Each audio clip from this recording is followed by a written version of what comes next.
Guys तो आज हमारे पास आई थी ये फ्री डिस्क की सप्लाई रिपेयर होने के लिए।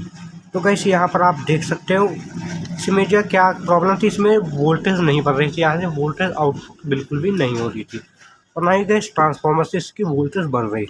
तो गाइस मैंने क्या देखा, यहाँ से स्कूटा करके जब ऑन किया, यहाँ से हल्का हल्का सा यानी कि जल रहा था, तब मैंने यहाँ से गाइस ध्यान से देखा, आप भी देख सकते हैं यहाँ से हल्का सा ट्रैक जल चुका है। और मैंने क्या किया, यहाँ पर मैंने एक जंपर कर दी और गाइस अब ये प्रॉपरली वोल्टेज जो है वो बना रहा है।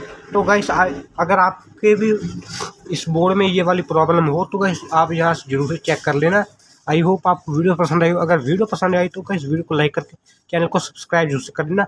और हाँ, अगर गाइस फेसबुक पर देख रहे हो तो फॉलो जरूर से कर लेना।